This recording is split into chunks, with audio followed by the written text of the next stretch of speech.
So it's October, and do our monthly garden update. This is the dwarf saltbush, Baccharis dioica, and it's starting to produce these lovelies. These are males, and prickly poppy, Gemini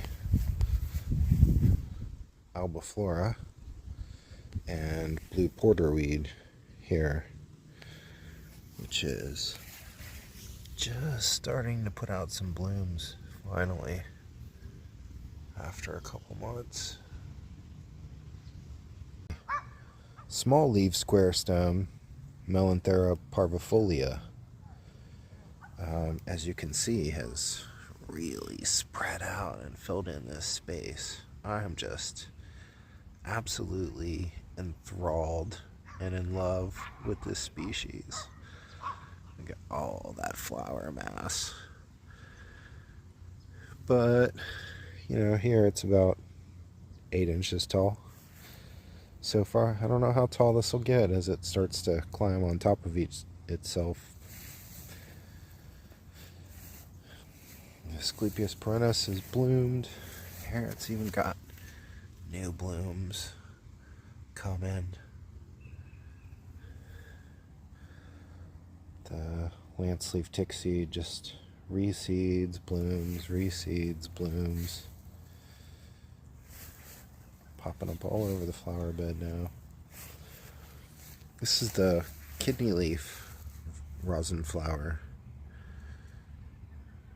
or rosin weed, but kidney leaf rosin flower, which is Sulfium compositum, and its basal leaves are soft, whereas starry rosin flower has this very rough sandpapery texture to its leaves. And starry rosin flower blooms more, so I'm told, and can handle more moisture. Starry rosin flower can deal with drier, more scrubby conditions. And we do have some of these growing. They've just sprouted from seed. And I had taken out the lakeside sunflowers that used to be here and moved them to the new house that we moved to. And they perished. So I added a new one here. That's still getting established in. Look at the Florida green eyes. These really like dry, full sun. I just harvested all the seeds off of them. They were covered with seeds this morning. And this one smells like chocolate first thing in the morning. It's endemic to Florida, so only found here, no place else in the world. Native. Back here, added some Stokes aster just for some color pop, and in that low spot because they kind of like a lot of moisture. And the cut leaf coneflowers I just pruned back after harvesting most of the seed to share with you lovelies, and I left some up for wildlife, but it was looking a little ratty. It's not exactly the ambassador I want it to be to introducing people to natives and trying to get neighbors interested. So there's wild petunia, which has spread from over here, and I added a goldenrod here, another keystone wildflower, and I think this is seaside goldenrod, so it was a whoops putting that there. It'll probably be coming out and replaced with another type of goldenrod. I added some Rudbeckia fulgida, or orange coneflower. Coneflowers also keystone wildflowers, along with the cutleaf coneflower over there, Rudbeckia laciniata. And this is another dwarf saltbush that I added. They were about that big when I first planted them. If you want to go back and look at the original videos, these were planted last December, so this is About 10 months worth of growth, bare root planted. And then over here I had a button sage, Lantana involucrata, but I moved it. I'll show you that where that ended up soon. But over here I wanted to, because it was just overgrowing this space. It was way too large for this space. So I put in 2 Georgia asters here, some Liatris gracilis here, some wand goldenrod there, and some Calesia ornata scrub roseling here. And then over here we've got some Georgia calamint. Just got these up in North Florida. And I take no credit. They were busting with blooms like this when I got them. They have not stopped though since being transplanted. And I added a big false indigo here. This one was a little bit of an impulse buy because it was just loaded with ripe pollinated seed pods that I wanted to harvest. So the fire bush has filled in really nicely, showing no real signs of transplant shock any further.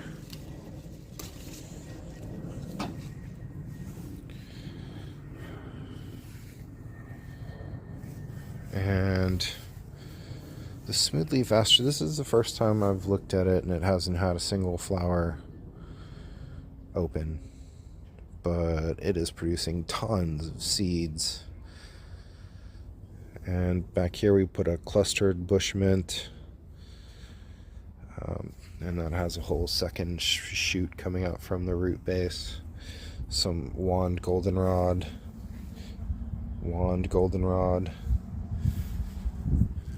another smoothleaf aster, and then here's another Georgia aster, which is going to seed. Another false indigo here, and Liatris sevenensis.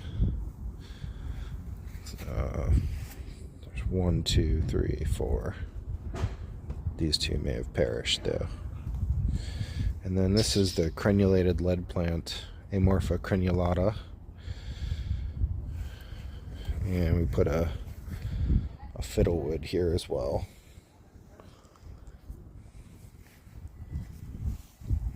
And this is where the button sage ended up.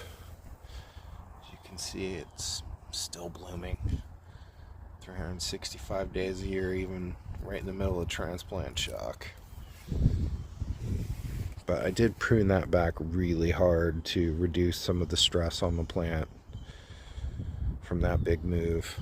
Added some Tampa verbena here, some Oakley fleabane here, which is already blooming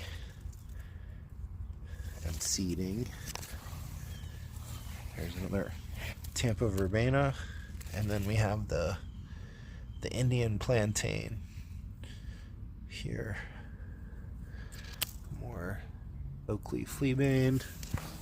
There's a frostweed that's blooming for us now. You know, these typically get 8 feet tall. It'd be reaching up into here, covered in blooms at the top. But next year, there's a wild plumbago here.